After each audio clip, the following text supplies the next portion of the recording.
Et on démarre notre forum. Et on démarre notre forum. Un autre forum.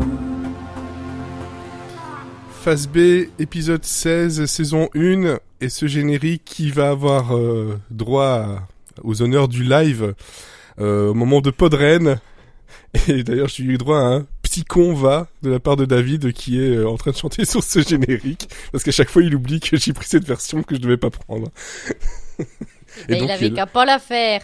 Et donc là, ce sera devant une possible centaine de personnes, donc ça va être encore plus drôle. Tout le monde le chantera, je vais essayer de faire passer le mot pour que tout le monde le chante en même temps. Ça va, les paroles sont pas très compliquées. Non, c'est c'est du niveau de Jul, donc c'est bien. C'est facile. Allez hop, le petit tacle qui fait du bien. Pendant ce temps-là, on va commencer. C'est pas du tout assez misogyne pour être du niveau de Jul quand même. Non, c'est vrai. Là, il y a du niveau. Il y a du niveau. Avec moi ce soir, donc il y a Elodie. Bonsoir. Sarah. Hello. Sophie. Et Good morning. Olivier, l'autobrasseur. Hello. Titre aussi, du coup. Putain, le Bien dernier sûr. fils brasseur, quoi. Comment va Claude? Il est mal. Il est pas Il est mort. pas mort. Bah si, Mmh. c'est pour ça. Non Bah Et si. il est mort. Si, il est mort, ça Il fait va 2 pas ans. bien. Bah oui, C'est c'est pour pour ça ça qu'il qu'il va va pas très mal. mal. Il va très mal. Lui aussi, il est en train de fermenter, là. Il est mort le 22 décembre 2020. Aïe, aïe, aïe. Je crois que ça passe vite, je trouve. Chaton. Il va pas bien. Comme nous, on va pas bien du tout. Bon. C'est mal barré. C'est très mal barré. Bon, dans cet épisode, comme vous le savez toujours, cette fois-ci, c'est pas du bourrage de mixtape, donc on a une recommandation et un morceau que l'on a gardé secret jusque-là. Petit mot par rapport justement encore à Podren. Voilà, il y aura aussi du Phase B. Si vous nous écoutez et que vous êtes sur Podren, n'hésitez pas à préparer dans vos têtes un morceau de quand vous avez 10 ans. Vous aviez 10 ans plutôt. Comme ça, parce qu'on risque de prendre des propositions dans le public présent. Et sur Twitch aussi, bien entendu. Alors, on va commencer directement dans le feu de l'action avec Elodie. Eh bah, tu crois pas si bien dire pour le feu de l'action. Je vais vous parler d'un film qui s'appelle Thunder Road. C'est un film qui est sorti en 2018 et qui est pas très très connu parce que c'est un petit film indépendant. Ouais, Et honnêtement, je me souviens plus comment il est tombé dans ma watchlist, mais du coup, j'étais très contente. Tu sais comment? Sans doute comme moi. Le réalisateur et acteur principal t'a suivi sur Twitter, comme beaucoup de monde. Eh ben non, parce que je le connaissais pas avant, donc je ne sais pas qui est cette Ah oui, personne. il est sorti de nulle part, il m'a suivi à un moment donné, j'ai pas compris. D'accord, bah, peut-être qu'il veut entamer une relation. C'était il y a longtemps, tu sais. Mais moi aussi, ça me dit quelque chose, cette histoire. Ah oui, Il a su- suivi il a l'entièreté suivi par de ce mec. Twitter pour faire la promo de Ouais. son film. Non mais sérieusement, il a suivi beaucoup de monde pour faire la promo de son film. Après, c'est Du du coup, j'ai envie de vérifier s'il me suit. Bon, je le ferai après. Jim Et- Cummings. Ouais. Merde, je suis sur Twitch, pas sur Twitter. Attendez. Oh, j'ai plus mes notes, ça y est, c'est le bordel. Bref. Donc, c'est un film qui est sorti en 2018 et du coup, bah, tu parlais de Jim Cummings et comme on n'est jamais mieux servi que par soi-même, en fait, il a fait tout dans le film. Il a scénarisé, il a réalisé, il joue le personnage principal et il a même composé la musique. Voilà, Oui. parce que visiblement, il a beaucoup de temps libre, lui. Et en fait, je vais vous parler de ce film en sachant pertinemment que ça va pas plaire à tout le monde parce que c'est vraiment particulier. Pour vous résumer l'histoire, en fait, on y suit Jim Arno, donc qui est joué par Jim Cummings, qui est un officier de police dans une petite ville du Texas. Et en fait, il essaie de toujours faire ce qui est bien, quoi. Il essaie d'être un bon gars, mais en fait, il se rate à chaque fois. Ce qui fait qu'il a une vie de merde. Voilà, pour résumer. En fait, c'est que à chaque fois qu'il essaye de faire une bonne action, et bah, vu qu'il est assez colérique et qu'il est assez impulsif, et bah, il se fout tout seul très vite dans la merde. Et en plus, il est socialement très gênant. Donc dans sa vie imparfaite, il avait déjà pas la meilleure relation avec sa mère qui était danseuse et professeure de danse. Et puis voilà, il s'entendait pas très bien non plus avec ses 2 frères et sœurs. Et puis lui et sa femme Rose, ils se sont séparés depuis 1 an maintenant. Du coup, il voit plus vraiment sa fille Crystal qui a maintenant 9 ans. Il la voit uniquement le week-end et puis elle a pas envie d'aller chez papa parce que papa c'est un weirdo quoi et il est gênant. Et en fait, c'est une creep. C'est une creep, c'est une weirdo. Et en fait, voilà, c'est un peu l'histoire de sa vie. Personne n'a envie de rester avec lui, sauf son partenaire dans la police qui l'apprécie pas particulièrement, mais il le tolère et surtout il le surveille, quoi. Et en fait, il y a 2 événements qui vont finir de le mettre au fond du trou. D'abord, il y a sa mère qui décède. Et ensuite, son ex-copine demande non seulement le divorce, une bonne fois pour toutes, mais en plus, elle veut déménager loin de la ville avec son nouveau petit ami et elle veut demander la garde complète de leur fille Crystal. Donc voilà, c'est l'histoire d'un mec qui a une vie de merde et qui essaye de remonter la pente, mais qui finit par toujours creuser un peu plus le trou.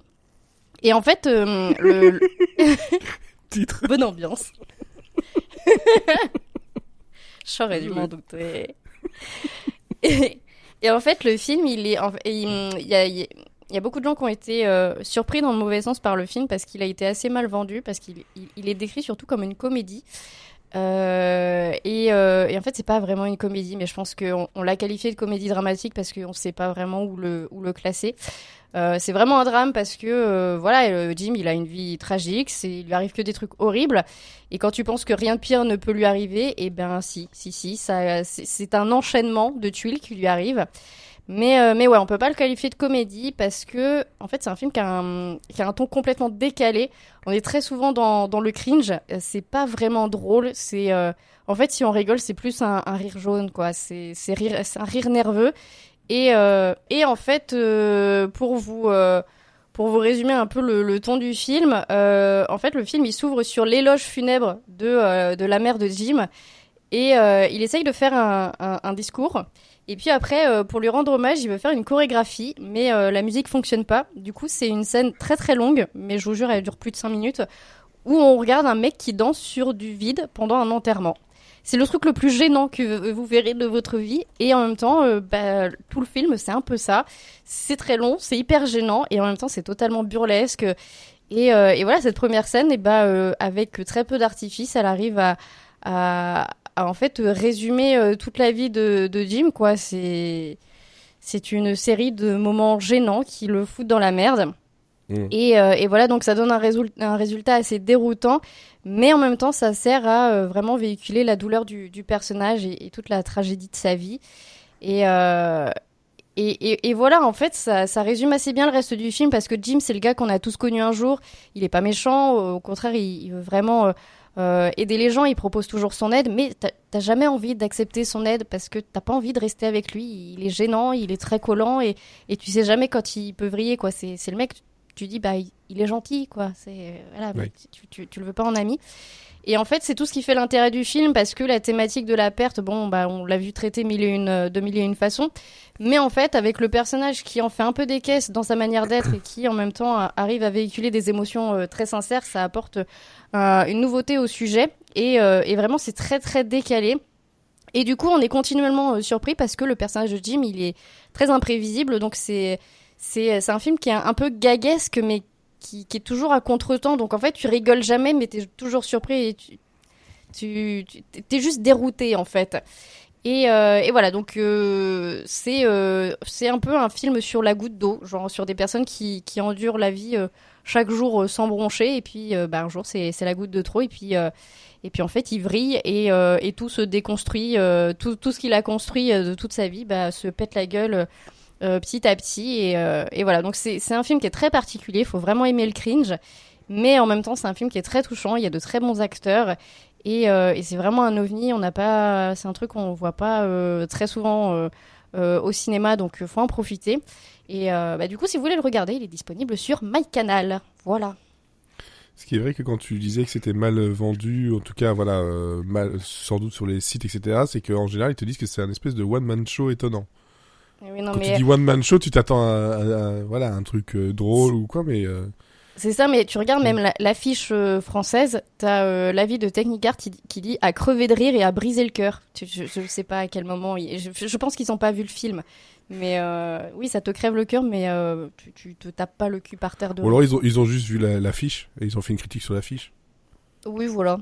Hein, Pourquoi s'emmerder? C'est connu dans le milieu. Alors j'ai vu la pochette, elle était bien. En plus, elle est un peu rose et tout, trop bien. Mais est-ce qu'elle était rose à chaque fois? Parce que j'avais vu plein d'autres où... Je sais pas, mais en tout cas, c'est un film qui a reçu, je sais pas, je crois, 14 victoires dans les festivals et tout ça. Enfin, c'est vraiment... le truc a vraiment eu la reconnaissance de ses pairs, on va dire. Mais c'est un film qui, par contre, niveau public, c'est très très peu connu, quoi. Ouais, effectivement. Donc là, Thunder Road, et ça se trouve donc sur MyCanal et en DVD, Blu-ray, etc. Voilà. Et d'ailleurs, pour information, c'est inspiré d'une chanson de Bruce Springsteen. Bah c'est ça la musique qui normalement devait passer à l'enterrement mais qui marchait pas. Je pense que tu vois, il y avait pas les droits. Du coup, ils ont fait une scène un peu gênante comme ça. Nous, on s'embête pas avec les droits. Mais nous, on n'est pas au cinéma. Alors, ok.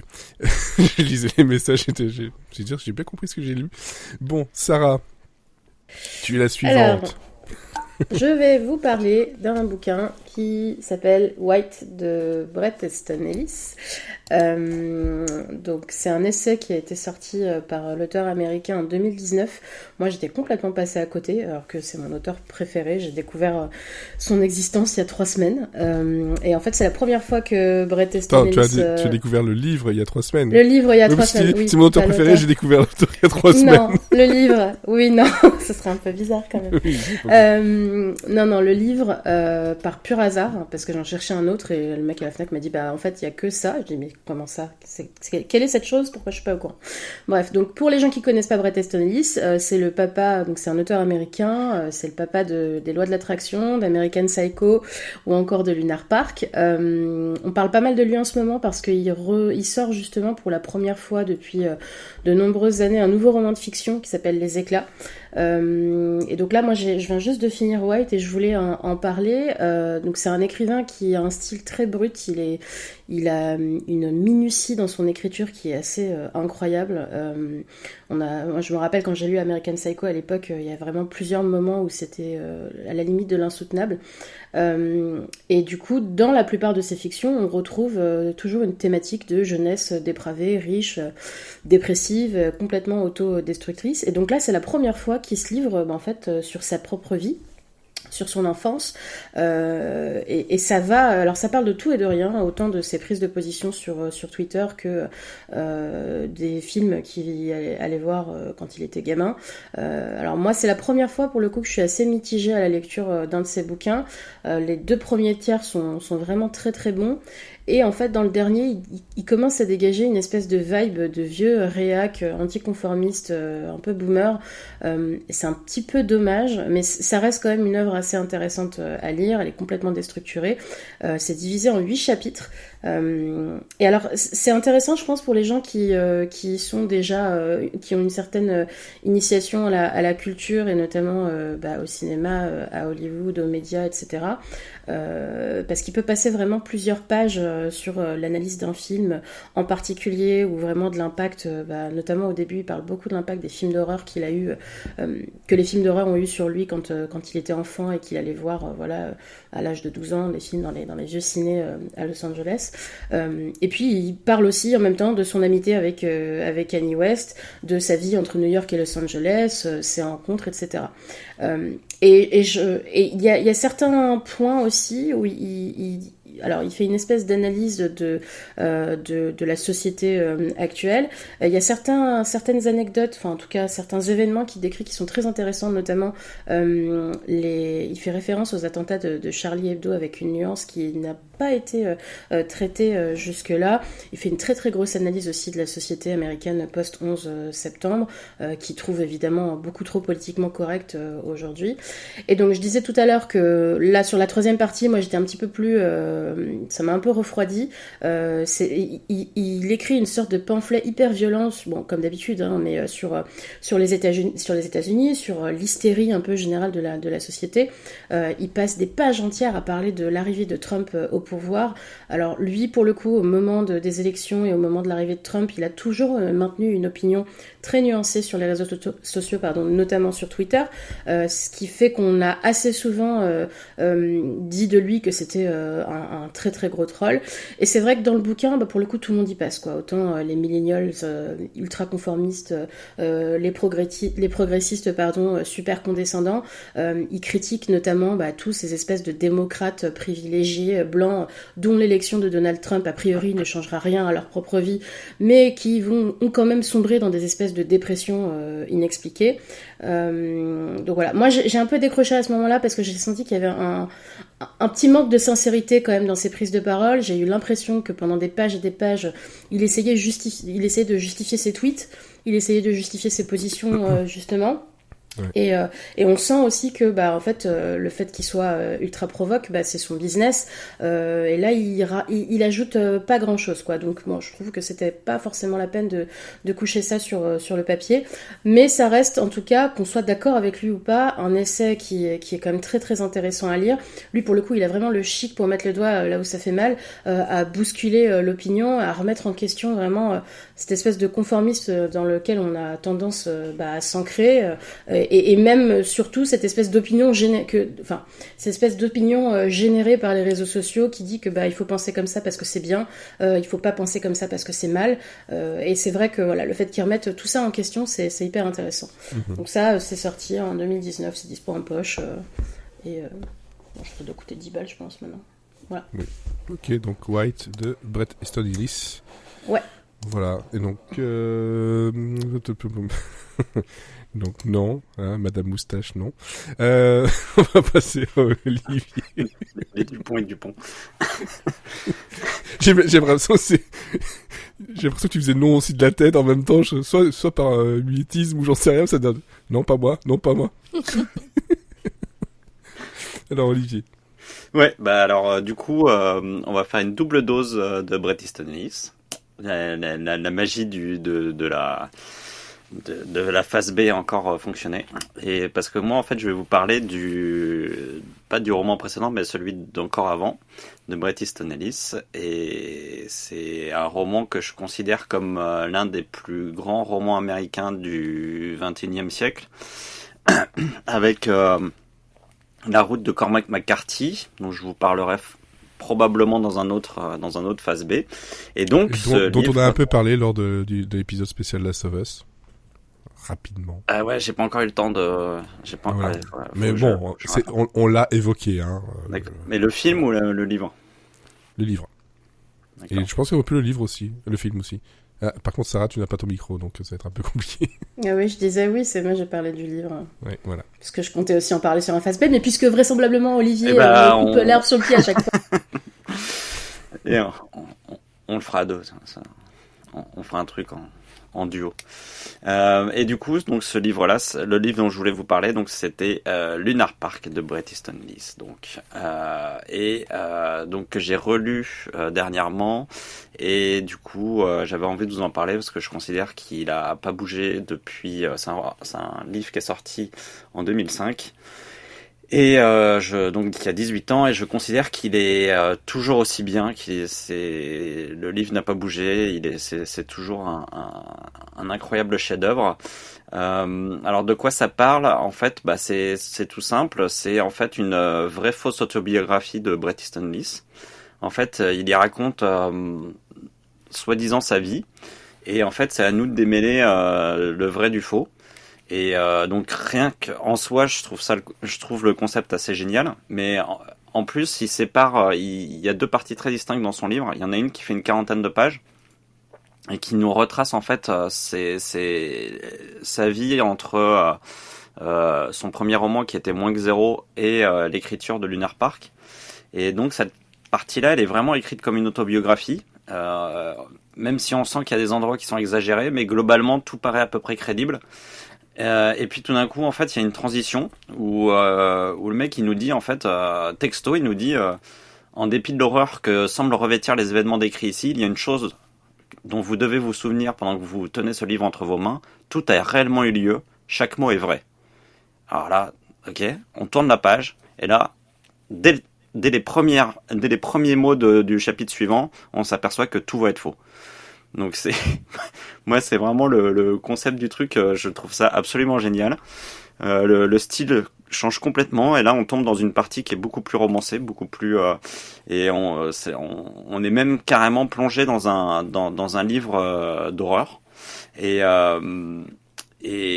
donc le narrateur est toujours Bret Easton Ellis, sauf que là en fait son histoire va changer, et il va être hanté par le fantôme de son père.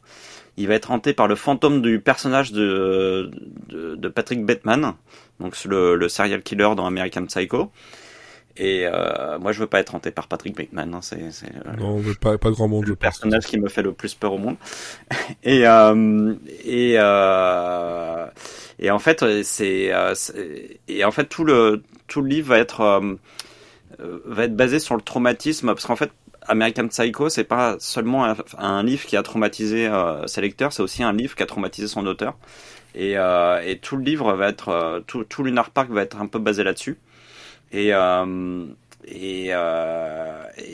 donc il va se passer une série de meurtres, par exemple, qui vont se dérouler avec le même schéma que ce qui se passe dans Lunar Park.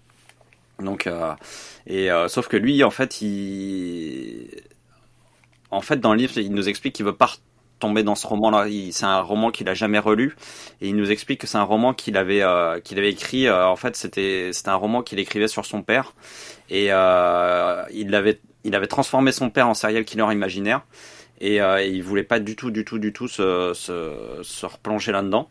Et donc en fait, il y a des moments comme ça où en fait on passe d'un truc très horrifique et très très bien écrit.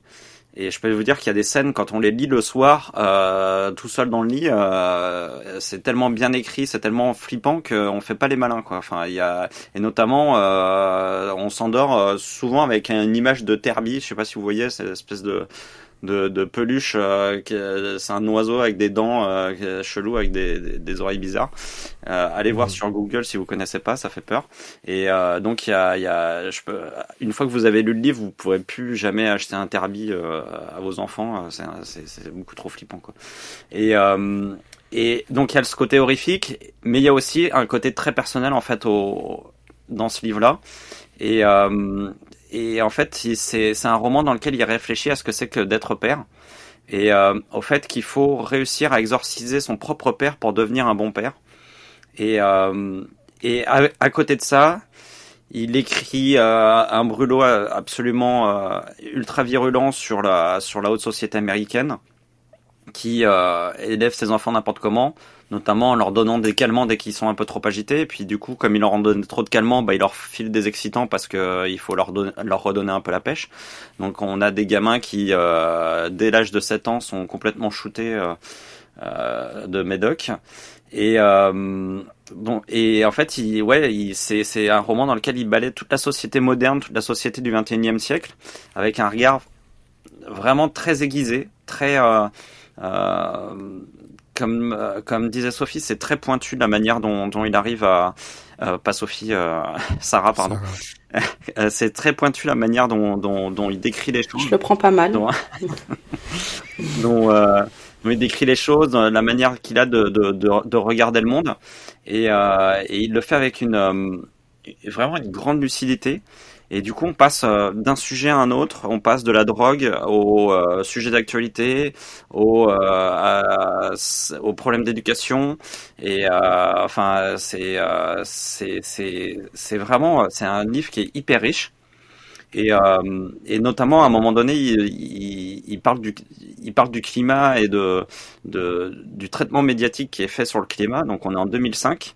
Et je vais vous lire texto ce qu'il met. Et vous verrez qu'en fait, ça pourrait être écrit aujourd'hui, que ce serait la même chose, quoi. Et il dit des nouvelles enquêtes donnaient des statistiques atroces sur à peu près tout. Les preuves apportées suggéraient que nous n'allions pas bien. Les chercheurs en convenaient sinistrement. La population était déconcertée et pourtant s'en fichait. Personne ne contestait. L'angoisse imprégnait la vie de tous les jours de la plupart des gens. Tout le monde était désormais préoccupé par l'horreur, la folie rôdait partout. Il y avait 50 années de recherche qui confirmaient ces données. Il y avait des schémas qui illustraient tous ces problèmes. La lecture de ces articles vous donnait l'impression que la survie de l'humanité ne semblait plus très importante à long terme. Nous étions condamnés, nous le méritions. Donc ça, c'est écrit en 2005. Et après, il y a Macron qui dit qu'on ne pouvait vraiment pas prévoir. Hein. Alors, Il n'a pas lu Preston Ellis, en fait. Voilà, Macron. voilà, Mais, c'est ça, alors, il je ne devrait. dis rien. Je ne dis rien plus que ça, mais ce que tu viens de dire là, ça a un lien avec mon morceau que je vais donner tout à l'heure. Bah voilà, tout est lié. Et- Tout Peut-être est les lié. cow-boys Et fringants. Non. Non, et c'est bien plus ancien que. on se concerte même pas avant, hein, c'est quand même fou. Hein. Mais il y a un lien. Et ouais. Mais on se connecte entre nous par la pensée. Ouais. Et donc ouais, dans Lunar Park, c'est vraiment pour moi c'est le roman somme de Bret Easton Ellis. Il fait un portrait à la fois de lui-même et de l'Amérique, et surtout il le fait avec beaucoup de lucidité, avec beaucoup d'autocritique. Il se ménage pas du tout. Et surtout, il ménage pas toute la sphère médiatique dans laquelle il a évolué. Il a évolué au fur et à mesure. Notamment, il y a un passage où en gros, il donne tous les adjectifs qu'on lui a collés à la peau. Et en fait, chaque adjectif est le contraire de l'autre, quoi. Donc, il dit voilà, moi, je suis tout ça, mais mais en fait, je sais pas qui je suis, quoi. C'est assez marrant parce qu'on le traite de misogyne et en même temps on lui dit que c'est une victime de la culture naissante du politiquement correct. On lui dit c'est un bouffon et en même temps on lui dit qu'il est trop sérieux. Donc voilà, enfin il arrête pas il se prend tout et finalement on sait pas réellement qui il est. Et c'est pas avec ce roman-là qu'on saura qui il est, mais par contre on peut quand même passer un super moment parce que c'est extrêmement bien écrit. Alors certes, son personnage c'est un enfoiré qui passe son temps à être drogué, qui passe son temps à prendre les pires décisions possibles, inimaginables.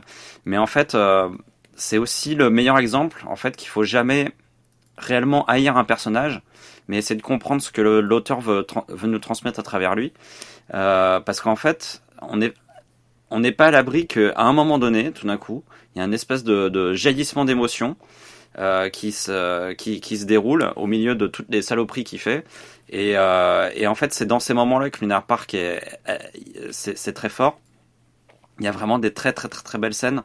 Il y a notamment une scène où en fait il parle avec son fils avec qui il parle jamais, qu'il voit jamais et tout, et à un moment donné ils se mettent à parler l'un à l'autre et c'est hyper émouvant.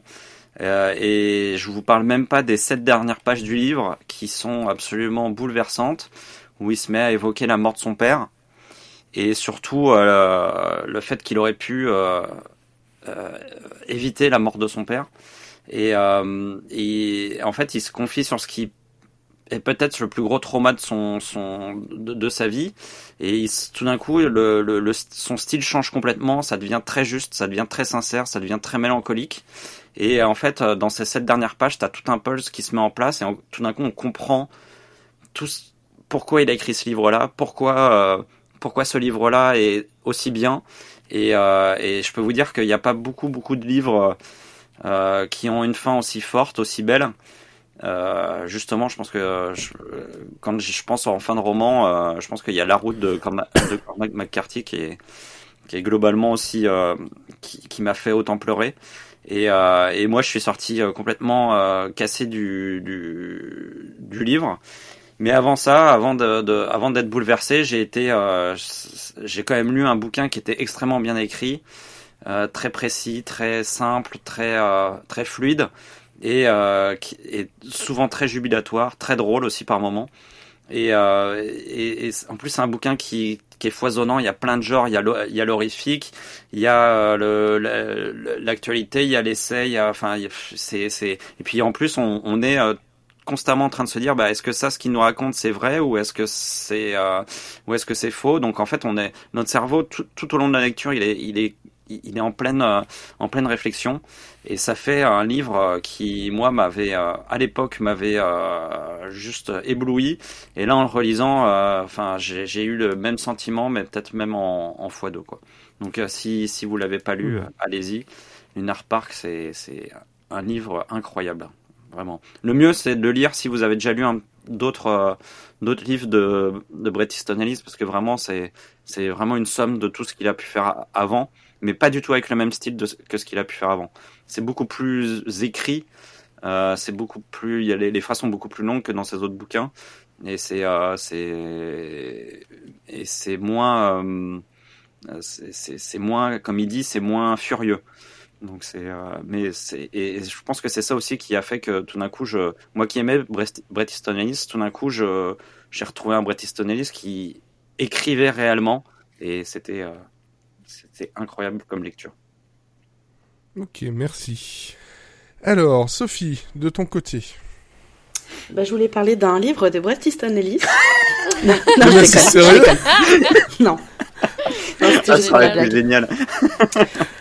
Non, c'était juste pour la blague. Non, moi je vais parler d'un jeu vidéo. J'ai lancé des petits trucs ce week-end. J'ai repris l'un des meilleurs jeux vidéo de ces dernières années, c'est Gris. Qui est sorti en décembre 2018. Alors moi je vais parler de la partie Switch, parce que moi je joue sur la Switch. Et donc il est sorti en décembre 2018. Il est développé par Nomada Studio, qui est un studio basé à Barcelone, que vive à Espagne, et qui a été...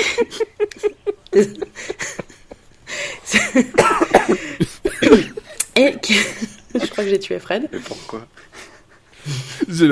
Qui vive à Espagnol. J'ai eu l'impression de une imitation de Laura Felpin qui fait une imitation d'une. Je le prends. Encore une fois, je le prends très bien. Ah mais non, tu le prends très bien. J'aime beaucoup Laura Felpin, mais vraiment ça m'a fait rire premier degré. Ça aurait été un studio français, j'aurais fait Cocorico. J'aurais ri pareil. Qui a été édité par Devolver Digital, qui est un studio américain, qui a notamment sorti Rhymes ou un très bon jeu qui s'appelle Eve-O, aussi sur Switch, qui est très drôle. Et dont la musique a été composée par le groupe espagnol aussi, Berliniste. Donc, Gris, qu'est-ce que c'est? C'est un jeu de plateforme dans lequel on suit une jeune fille qui s'appelle Gris. Jusque-là, ça va, on arrive à suivre. Et le jeu débute sur une cinématique absolument fantastique d'une jeune fille qui se réveille dans la paume d'une statue, en fait, qui est en train de s'effondrer. Et on voit qu'elle essaye de chanter, mais en fait, très vite, elle a la gorge nouée, elle n'arrive plus à chanter, et tout à coup, tout s'effondre, et elle tombe avant d'atterrir de manière ultra gracieuse. Et là, le jeu commence. Le but du jeu, c'est dans chaque niveau d'arriver à trouver des points lumineux qui permettent d'avoir notamment de nouvelles capacités. Elle peut se transformer en bloc de pierre, elle peut commencer à nager, à sauter, à faire des doubles sauts, voilà. Et en fait, ces points lumineux permettent aussi de créer des constellations qui lui permettent d'avancer et qui après font des constellations pour monter jusque dans le ciel. Je ne spoilerai pas plus. Et le but aussi, c'est au fur et à mesure de trouver des couleurs. Donc on commence dans un monde qui est noir et blanc. Ensuite on découvre le rouge, le bleu, le vert, voilà. C'est un jeu qui m'a énormément touchée. Je pense que c'est un jeu auquel quand on y joue et quand on arrive à la fin, on n'en ressort jamais vraiment indemne. C'est sans vouloir trop spoiler, c'est clairement un jeu sur le deuil. Et c'est pas un jeu difficile. On n'est pas sur un jeu très très compliqué en soi. Je veux dire, on trouve assez facilement ce qu'il faut faire, même si moi là en ce moment je suis bloquée sur un truc et que c'est en train de m'énerver parce que ça fait 3 jours que j'arrive pas à avancer. Mais vraiment, le jeu reste quand même très instinctif. Le but du jeu, voilà, c'est pas comme dans un Mario ou ce genre de truc où vraiment de te bloquer et de te frustrer. Le but vraiment, c'est que tout puisse être assez fluide. On a une qualité graphique qui est incroyable. Je veux dire, j'ai tout le temps envie de m'arrêter pour prendre des photos tellement je trouve ce jeu beau. Quand t'as des petites cinématiques, c'est un truc tout con, mais c'est magnifique. Et vraiment, La musique aide vachement aussi. On a des passages qui sont très forts, qui vraiment prennent à la gorge. Et on a aussi, quand on est sur des trucs un peu entre deux, on est sur des passages, hein, ça fait un peu, je dirais pas musique d'ascenseur, mais voilà, c'est une petite musique d'accompagnement toute douce. Et c'est un jeu, quand je regardais la page Wikipédia, qui a eu que d'excellentes notes. Je veux dire, j'ai pas vu de notes en dessous de 18 sur 20, sauf un site américain qui lui a mis 6 sur 10, donc je pense que ces Américains, ils savent pas ce qui est bon. Mais vraiment, c'est un petit jeu indépendant qui vaut vraiment le coup d'œil. Donc après, je crois qu'il est sorti un peu sur toutes les plateformes. Il est sorti plus tard sur PC. Il est sur la Switch. Je crois que quand je l'ai acheté en 2018, j'avais dû le payer 15 €. Donc je pense que maintenant il doit être dans les mêmes prix ou légèrement moins cher. Mais il est souvent dans les promos, dans les trucs comme ça. Oui, en plus, oui, on le retrouve souvent. Oui, voilà, c'est un jeu qu'on peut facilement retrouver dans les promos à côté Stardew Valley, voilà. Et vraiment, c'est un jeu, on se laisse porter, quoi. C'est vraiment, si on n'a pas trop envie d'avancer, bah voilà, on se promène avec des petits personnages en pierre qui mangent des pommes, et puis c'est mignon. Mais vraiment, c'est une très très belle expérience, voilà. Très bien. J'ajoute que Gris est sorti aussi sur iOS et Android, au cas où vous voulez y jouer, même sur téléphone, sur tablette, c'est possible. Et sur PlayStation 4 et Xbox Series, mais pas sur PlayStation 5. Voilà, comme ça, vous le savez. Et c'est vrai qu'en général, il est Évitez de à jouer 5 sur balles. téléphone parce que franchement, c'est tellement beau qu'il faut faire ça sur une grande télé. Et Ouais, je suis pas sûre que ça lui rendrait vraiment, Ouais, hommage à la qualité des graphiques. Je sais pas, parce que ça dépend. Après, un téléphone, c'est peut-être un peu petit, mais sur une tablette, pourquoi pas? Parce que, notamment, comme tu dis, sur Switch, bon, je sais que voilà, tu joues sur écran, mais en portable, ça se joue très très bien, et il y a un côté très. Oui, très moi j'y immersif joue. aussi, quoi. J'y joue des fois, j'y joue quand je suis dans mon lit, il y a pas de souci. Après, c'est vrai que il y a certains trucs qui sont assez compliqués, donc je me dis sur tablette ça doit être un peu chaud pour réussir, mais franchement, voilà, c'est vraiment un jeu qui est pas très long. Je pense qu'en une dizaine d'heures on l'a plié si on n'est pas trop boulé comme moi et qu'on reste pas 3 jours bloqué sur un surtout niveau dans quand l'eau. tu disais, ça finit par m'énerver. Moi, c'est le seul jeu. Donc quand j'étais bloqué, j'étais quand même content. C'est ça. Moi, je m'énerve au bout de 2 minutes, donc c'est vraiment je balance. Non, mais pareil. Je balance le truc dès que je suis bloqué, ça m'énerve. Et là, j'étais bloqué, j'étais quand même content. Donc, Oui, parce qu'en Bah, fait, moi, même quand t'es bloqué, t'es pas vraiment bloqué, quoi. Tu peux prendre un autre chemin pour arriver au même point, donc finalement, tu te balades, tu admires le paysage, en fait. c'est ça. Bah ouais, c'est ça. Et moi, je suis vraiment bloquée dans un endroit où elle est dans l'eau. Bah en fait, je la regarde faire des tourbillons dans l'eau comme si c'était une petite raie. Et voilà. Et franchement, ça met du baume au cœur, quoi. Et puis vraiment, la musique, c'est quelque chose qui. Et si vous êtes sur Spotify, la BO est sur Spotify. Ouais. Et vraiment, c'est le meilleur, c'est votre meilleur compagnon de travail. Hein. Franchement, c'est d'une beauté incroyable, ça. Mais il faut quand même bien préparer les mouchoirs quand on arrive à la fin du jeu parce que c'est quelque chose. Hein. Après, les oiseaux, c'est plus vos amis. Hein. Alors moi, de base, je suis pas fan des oiseaux parce qu'ils ont pas de bras. Du coup, voilà, c'est ouais. Alors, Guenièvre. Alors, De façon générale ou dans le jeu? Non, de façon générale, je veux dire, j'aime pas les oiseaux, j'aime pas. Enfin, ça m'angoisse. T'as pas de bras, t'es. Non, mais ils sont là. et puis surtout, comme avec les pigeons, est-ce que tu as déjà vu des bébés pigeons? Ils ont pas de bras, ils ont pas de genoux, c'est quelque chose qui ça me tend un peu. Donc, Bon courage pour les Paralympiques. Hein. Du coup, tu peux pas leur casser les genoux, c'est pour ça en fait. Je ne cautionnerai rien du tout de ce qui vient de se dire. Et je te conseillerais un jeu qui est aussi sur Switch et qui est, je vais pas dire forcément dans le même genre exactement non plus, parce que là on est vraiment plus du côté très narratif, il n'y a pas vraiment de blocage, ça se fait en genre 2 heures et je l'ai fait avec mes filles à côté. C'était A Memoir Blue. Je connais pas ça. Qui est sorti en mars de l'année dernière. En fait, il est sorti il y a quasiment un an, jour pour jour. Et il est vraiment vraiment très cool. Par contre, effectivement, là aussi, c'est pas la joie niveau scénario. Hein, je te le dis tout de suite. Mais je veux dire, voilà, si t'as joué à Gris, etc., ça pourrait en fait te parler et même te toucher. Moi, j'ai trouvé ça vraiment très très beau dans le genre, quoi.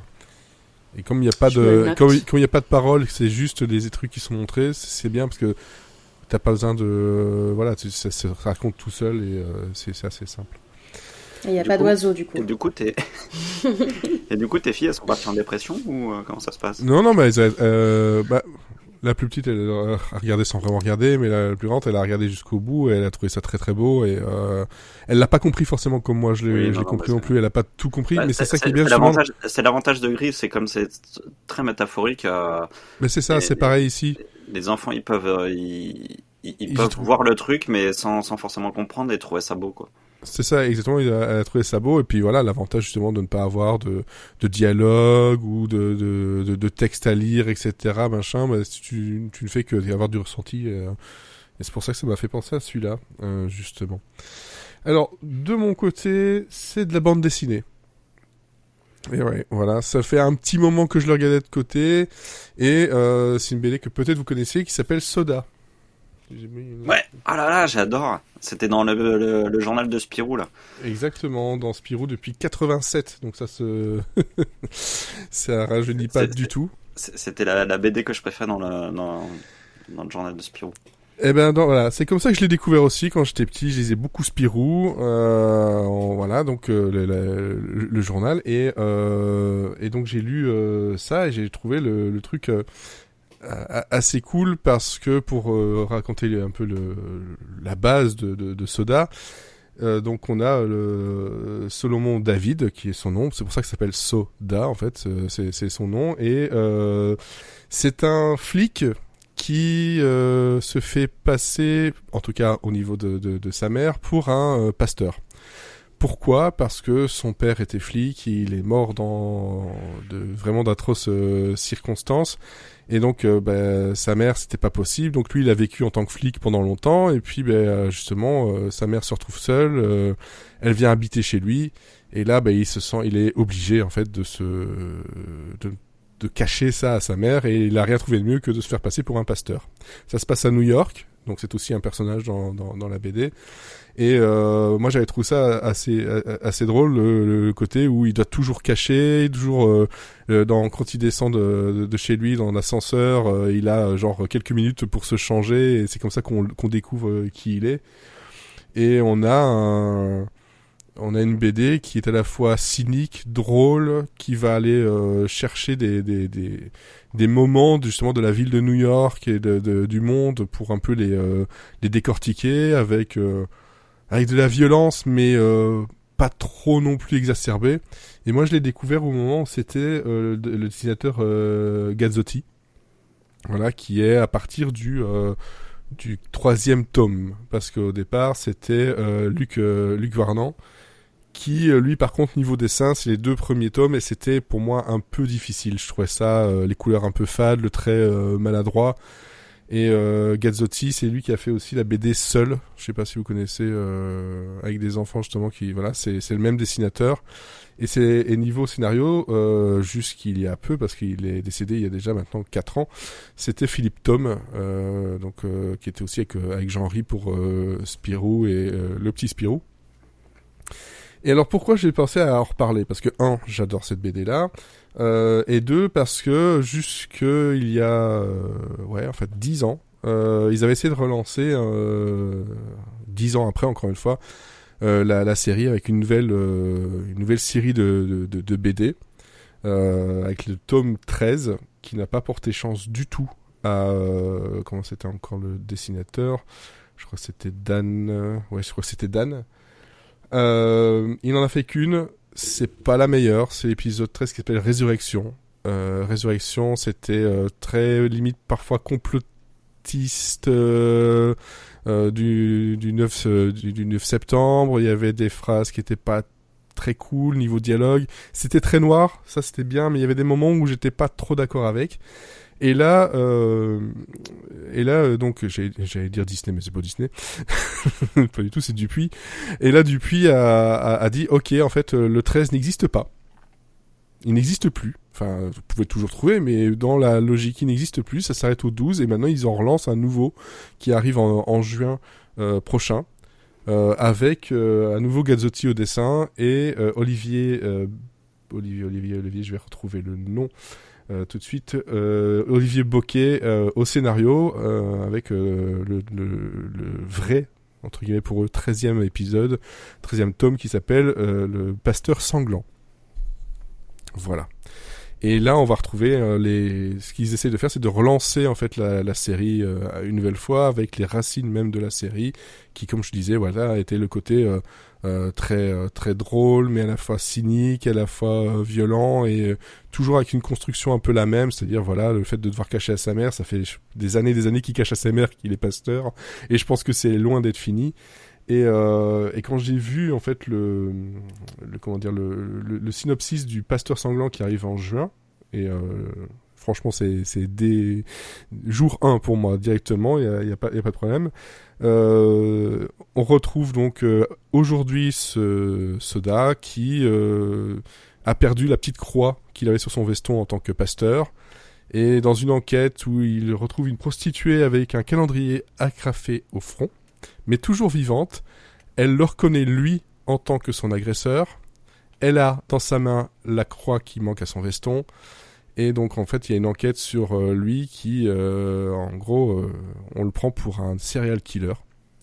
Et donc ça va être toute une enquête psychologique avec un suivi justement par un psy pour essayer de fouiller dans sa mémoire pourquoi en fait il se rappelle de rien de ce qui se passe toutes ces nuits et toute cette tuerie. Donc quand je vous dis c'est vraiment très sombre, le dessin voilà, si vous regardez sur Google, vous pourrez voir, c'est vraiment du dessin très proche pour moi de Spirou et Fantasio, hein, c'est de la BD franco-belge. Je sais pas si on va bien voir à l'écran, comme ça je vous le montre aussi à vous. Vous voyez le genre de dessin. C'est pas ce qu'on peut appeler le plus sombre non plus, hein, mais j'adore les couleurs et le rythme que ça peut avoir. Et il y a des phrases qui sont absolument excellentes dedans. Et moi, c'est une BD que je lis, que je relis encore et toujours. À part l'ancien 13e numéro qui, pour moi, sortait trop du genre, qui me fait penser beaucoup aux films des années 80 et 90, les films de policiers des années 80-90, les armes fatales, les 48 heures, etc., quoi. Sans le côté duo, mais voilà, le côté un peu action policier qui me plaisait beaucoup. Voilà. Donc, à part Olivier, personne ne connaissait Soda. Non. Donc, ça n'a rien à voir avec Kev Adams. À Kev Adams. Non, mais ça n'a rien à voir. Oubliez Kev Adams. Non, vraiment rien à voir. Ça n'a rien à voir du tout. Non, ce qui est vachement bien, en fait, moi, c'est justement, comme tu disais, c'est ce que j'aimais bien quand j'étais jeune, c'est que c'était justement ce côté un peu violent, un peu cynique, mais qui était quand même accessible pour moi qui avait entre 8 et 12 ans, en fait. Donc et du coup j'avais l'impression de lire une BD pour adultes, mais qui était accessible pour moi enfant, quoi.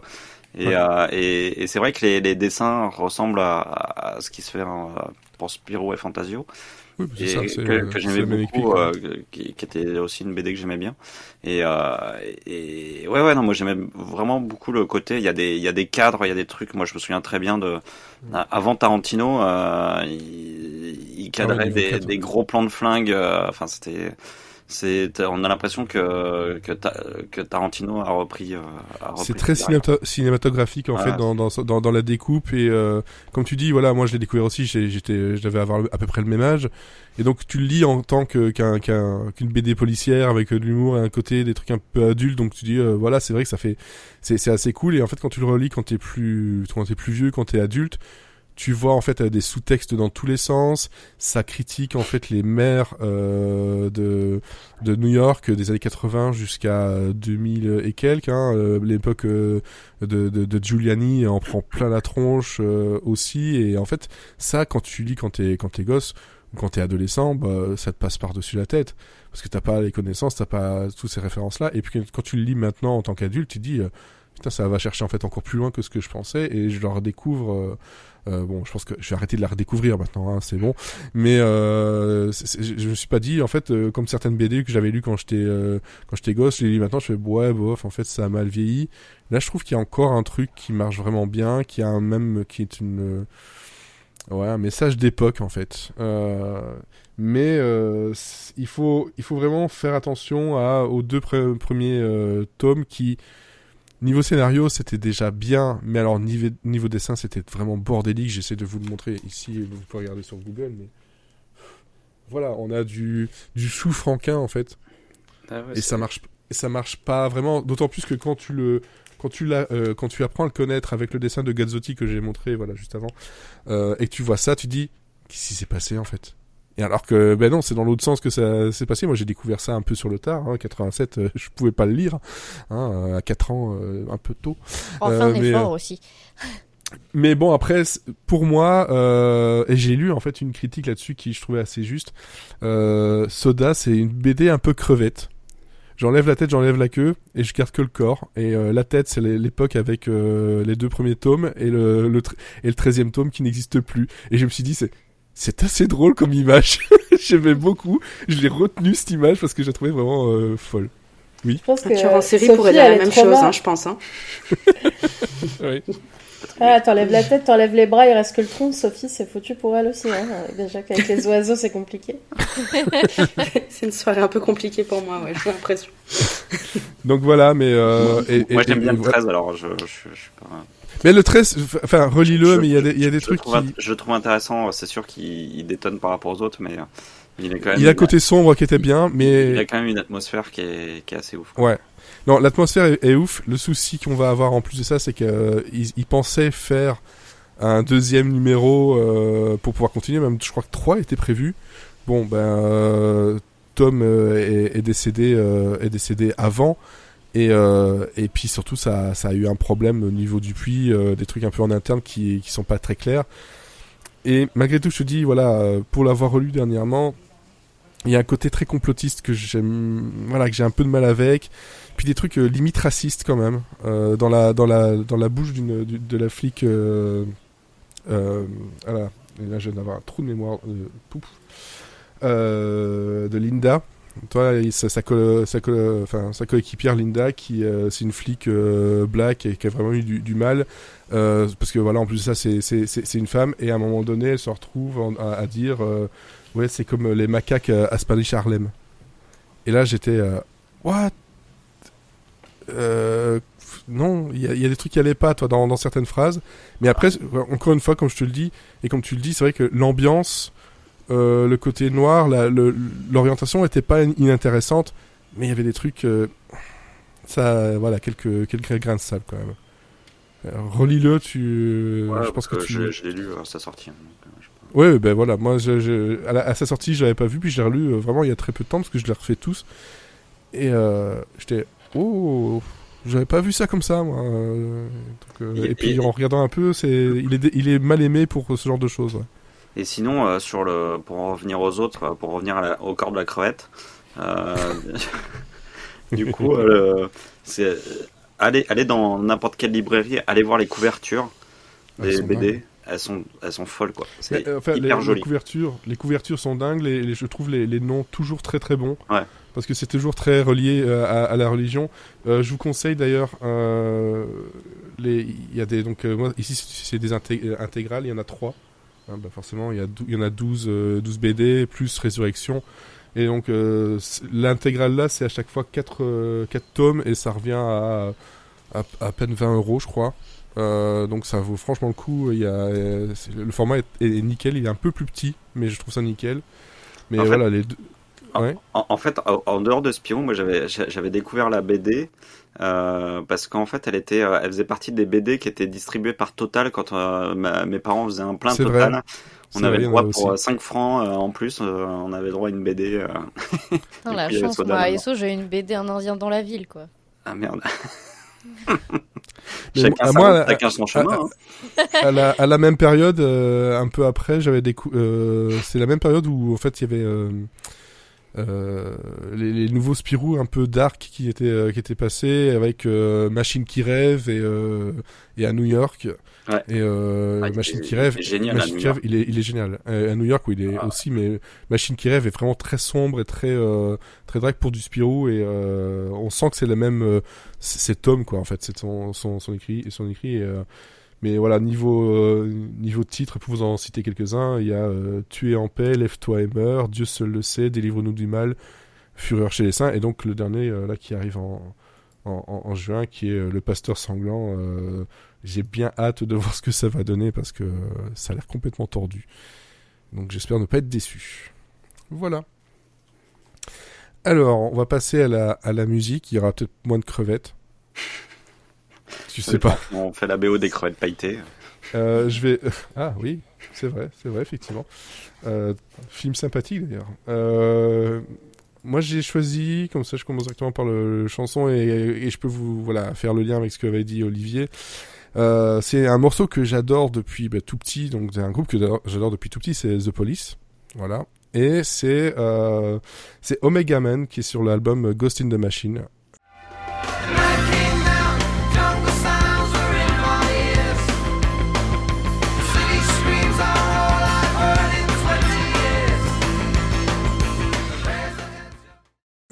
Qui est un album que j'adore. Et alors pourquoi ça rigole, j'en sais pas. C'est encore en train de s'envoyer des messages. Et donc Omega Man, c'est une musique que j'aime beaucoup à la base, juste pour le côté musical. On a l'impression que c'est vraiment une fuite vers l'avant. Ça va vite, les paroles sont très simples, sont très très efficaces. T'as l'impression que la personne essaye de fuir quelque chose, mais avec un truc qui donne la pêche. En même temps, ça donne envie de courir. Il y a même un pont un peu solo. Vraiment très cool, mais quand tu sais d'où vient l'inspiration des paroles et de la chanson, donc qui a été écrite par Andy Summers, donc le guitariste du groupe, il y a un film qui s'appelle Le Soleil Vert. Voilà, je sais pas si vous connaissez Soleil Vert. Oui. Non, donc Soylent Green. Oui. Voilà, de Richard Fleischer. Un des plus grands films de SF, je sais pas si on peut dire la SF. C'est de l'anticipation, hein. C'est oui. Parce que pourquoi ça parle de quoi? Ça parle de 2022, New York. C'est passé. On a épuisé la quasi-totalité des ressources naturelles. Oh bah tiens, ça me fait penser à quelque chose. Les océans sont mourants. Il y a de la pollution, de la pauvreté, la surpopulation. Et il y a une société qui crée un soleil vert, qui est en fait un truc qui sert à nourrir en fait les plus demandants. Et puis derrière tout ça, on a en fait le crime un riche homme d'affaires qui est tué et un flic qui est désabusé, qui va essayer de trouver tout ça. Donc je me suis dit merde, ça parle de maintenant en fait. Et, bizarrement. Et puis Omega Man au départ. Ouais, j'avais le souvenir que ça parlait de ça. Ça parle de Omega Man. Pourquoi? Parce qu'il y a le Alpha Man, donc dans la meute de loups, c'est celui qui est tout au-dessus. Et puis Omega, c'est la dernière lettre, donc c'est celui qui est tout en bas, celui qui en a marre de ça. Et puis surtout, si vous lisez les paroles, c'est pas très joyeux finalement. Le mec, il a juste envie de se balancer. Mais musicalement, quand on l'écoute, on a l'impression que c'est un truc où on a juste envie de courir et de taper un sprint. Mais pas pour ça. Pas pour ça du tout. Mais je l'aime vraiment beaucoup, donc je l'ajoute à la playlist. Voilà. Je sais pas si quelqu'un ici connaissait ce morceau-là. Eh ben, je crois pas. Non. Je vous conseille l'album et ce morceau. Alors, Sophie, tu vas arrêter de rigoler, tu vas nous dire ton morceau. Je suis désolée. Parce qu'en fait, c'est ce que je disais à Sarah, il y a 2 groupes dans la vie où je vomis leur chanteur, c'est Police et c'est U2. Je déteste la voix de Sting et je vomis Bono, donc voilà, désolée. Ouais, tu peux vomir Bono. Ouais. Donc voilà. Niveau chanson, moi je vais pas être dans le très jojo, hein, je crois que ce soir c'est un peu un thème. Là je vais parler d'une chanson qui date de 1995, d'un groupe que j'ai découvert en 1996, avec le film que j'ai le plus vu au cinéma, puisque je l'ai vu 21 fois au cinéma. Il s'agit de Roméo plus Juliette de Baz Luhrmann. Ouais, j'aime beaucoup ce film. Et j'avais 14 ans à l'époque, donc j'avais 14 J'aime beaucoup ans à ce l'époque. clip donc, MTV. Oui. Grave. Allez, Pam, il se venge de police, là. Ah, bah tellement oui, temps. bah, alors, c'est ouais, pas- ouais. c'est pas parce que j'aime pas les gens qui n'ont pas de genoux qu'il faut s'en prendre à moi. Moi, j'en ai. J'en ai même deux. Donc, Alors, A priori. c'est de et donc, du coup, Cardigans. il s'agit... Absolument pas. Il s'agit de Talk Show Host de Radiohead. I want to be someone else, so I'll explore. Qui vient de l'album Alors là- The Benz. Alors là, Ouais, je sais, tu veux Radiohead faire un est clivant. doublé, quoi. Radiohead. Radiohead, c'est clivant, je sais. Mais moi, voilà, je les aime, j'adore Ah, bah, tout le et, côté mélancolique de Tom York. Et moi, les mecs déprimés, de toute façon, Moi aussi, j'adore je les ça. aime, donc, je suis avec voilà. toi, Sophie. Merci, Olivier. C'est bien qu'il n'y ait pas Florian pour en rajouter une couche après Fred. Tu sais, dès que j'aime un truc, ça fait plaisir. Mais Ah, bah, c'est écoute, de la je- merde. C'est un peu notre Jean-Pierre Coff, c'est vrai.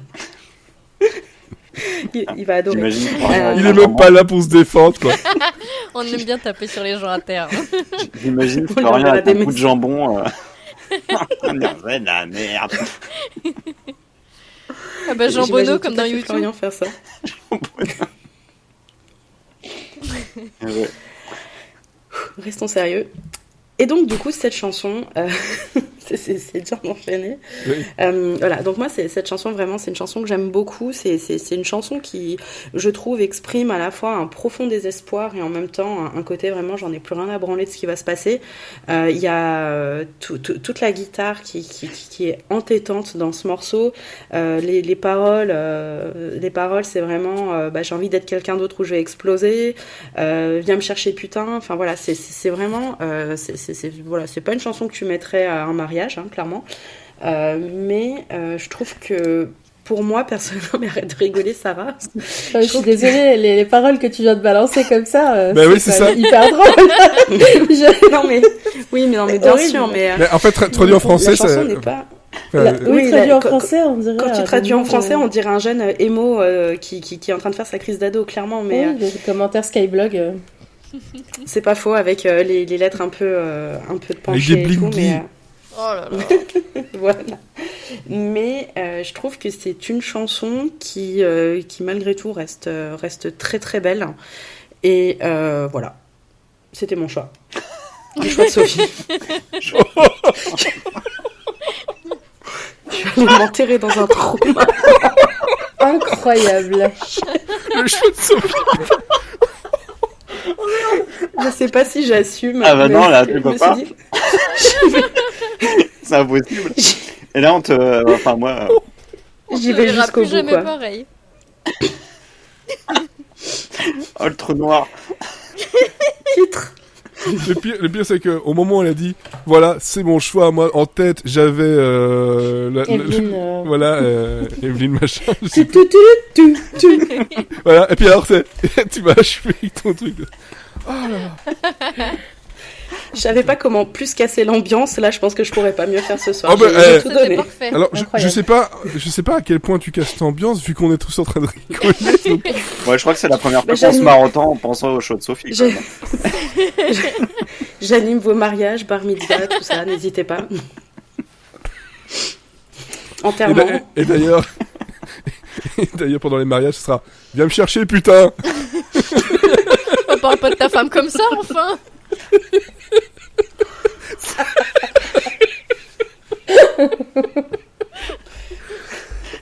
Ah, la violence. C'est le DJ pourri qui fait la voiture, machin, puis ça, mais viens me chercher, putain. J'ai imaginé comme ça. Et maintenant, Cotton Eye Joe, allez hop, c'est parti.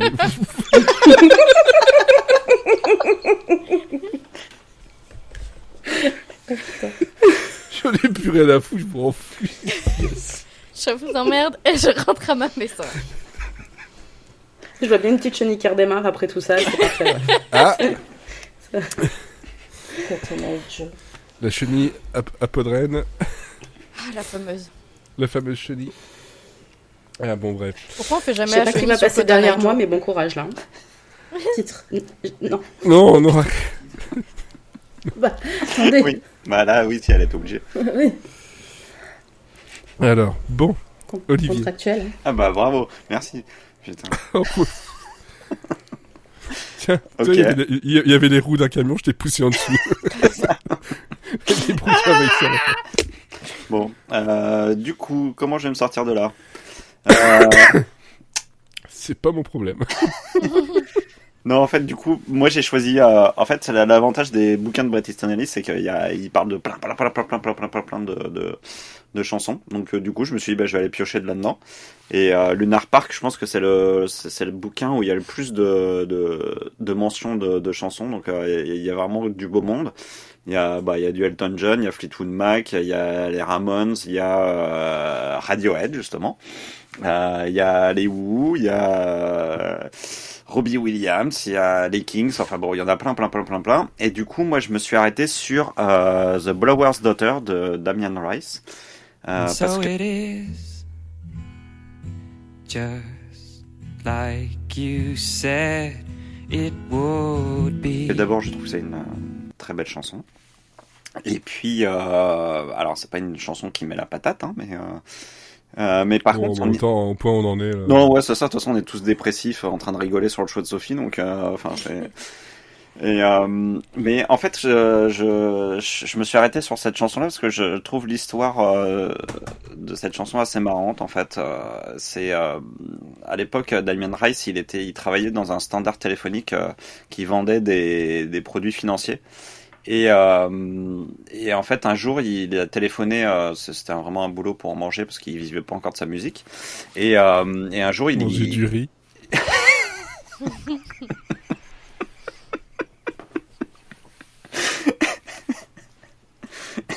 Oh non. Et c'est reparti. Quel bordel. Qu'est-ce qui se passe aujourd'hui?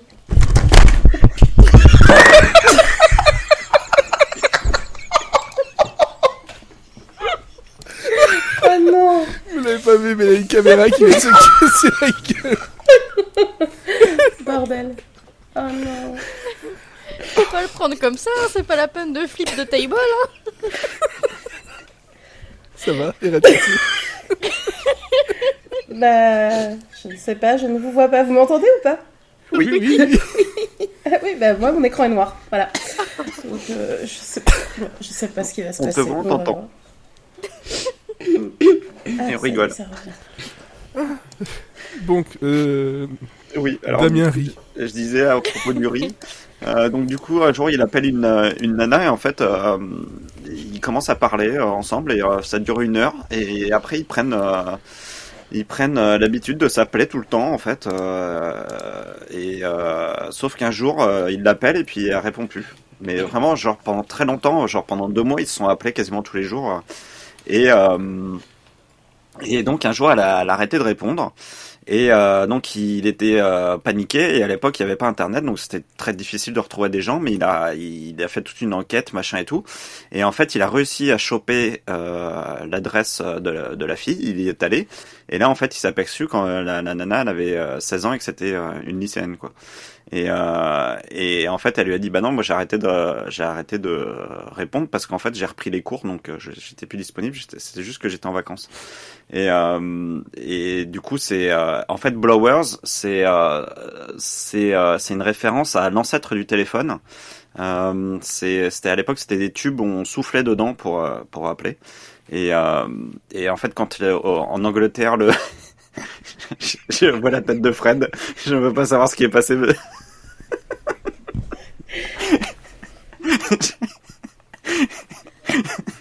Je vois dans tes yeux qu'il y a un truc sale qui... T'as déjà dit, il faut pas souffler dedans. Ouais, mais Titre. c'était avant le téléphone. Et en fait, en Grande-Bretagne, une fois que le téléphone est arrivé, ils ont continué à appeler ça le blower, même si c'était voilà. Donc c'est la fille du téléphone. C'est le nom du truc. Et donc c'est c'est un titre qui est sorti en Irlande en 2001. Et voilà, donc c'est vraiment un titre que j'aime beaucoup, que j'avais entendu dans le film Closer d'un réalisateur dont le nom me revient pas. Donc, Le film avec Julia Roberts et Jude Law. ouais, c'est ça. Et il a une palme d'or. Enfin, c'est un réalisateur. Mike Nichols. Mike Nichols, merci. Et c'est d'ailleurs un super film, Closer. Il y avait il y avait un casting de fou là-dedans. Et il y avait une très belle scène avec The Blower's Daughter. Et voilà, et j'ai découvert son histoire après. Je trouve que c'est une histoire assez marrante. Il en a fait une très belle chanson. Et voilà. Ok, très bien. Je suis désolé, je vais pas la dire, je vais juste l'écrire comme ça vous l'aurez. Alors.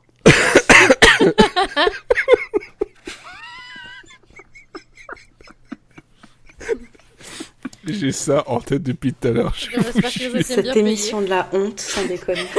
Il fallait la placer. Titre. Surtout que du coup les gens ne savent même pas pour qu'on rigole là. C'est encore pire qu'avant. Je sais pas si je dois le dire. Oh bah, est-ce qu'on on en est.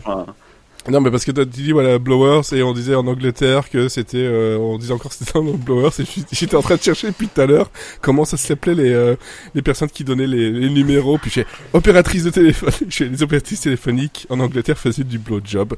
Voilà. Et puis alors c'est à cause des tuyaux, je te jure, j'ai eu l'image en plus. Bah, je l'ai vu sur ta tête que t'avais l'image, hein. Il y a pas de problème. Non mais, c'était au moment où j'étais en train de chercher le nom, tout ça, puis je fais, oh, merde, c'est tellement évident, c'est trop facile. Bon, Elodie. Oui, moi j'ajoute à la mixtape Killer Queen de Queen, évidemment. She's a killer queen, gunpowder gelatine, dynamite with a laser beam, guaranteed to blow your mind. Qui sort de leur album Sheer Heart Attack, qui est sorti en 74. Qui déteste Queen là dans le truc? Non, il y en a pas, ça va? Non, je déconne. Quand même. Non, je déconne. Justement, j'allais dire que j'étais pas très originale en disant que j'aime beaucoup Queen, comme à peu près tout le monde en fait. Et en fait, cette chanson, c'est un peu ma meilleure amie en voiture pour chanter à tue-tête et chanter très mal d'ailleurs. Et en fait, Killer Queen, ça fait vraiment partie de mes chansons préférées du groupe parce qu'il y a un petit côté cabaret c'est très joyeux, ça file la pêche et ça donne envie de danser comme si tu avais une chorégraphie au poil, comme si tu étais dans Singing in the Rain, enfin un truc comme ça. Ouais, exactement l'inverse de ce qu'on a proposé avec Sophie. C'est ça, mais il faut équilibrer, tu vois, c'est pour ça. Et puis en fait, la chanson, elle parle d'une call girl assez classe. Et c'est le premier gros hit de Queen, à la fois en Grande-Bretagne, mais aussi aux USA.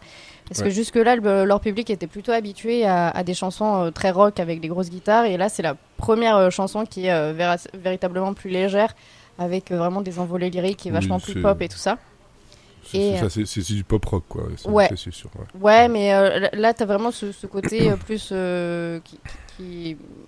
enfin, beaucoup moins agressif que les premières. Oui. Mais et en fait, c'est une chanson que j'aime beaucoup parce que, pour citer Freddie Mercury, quand il s'exprimait sur ce que racontait sa chanson et pourquoi il l'avait écrite, il a dit « J'essaie de dire que les gens chics peuvent aussi être des putes. » Et il a bien raison. J'aime bien. J'aime bien. Et elle date de 74, la chanson, elle est si vieille. Ouais. Ouais, oui. Moi, sur cet album-là, il y a Stone Cold Crazy que j'aime beaucoup, moi. Ouais. Parce que celle-là, elle te met la pêche, mais alors un truc, c'est dingue. Ouais. Ouais. Queen. Très très bien. Alors, Sarah, tu es revenue, tu es parmi nous. Oui, c'est bon. J'ai mis un petit coup sur l'ordi, il est tombé. Moi, j'ai une chanson d'un groupe qui s'appelle Killing Joke, qui s'appelle Love Like Blood, donc Killing Joke.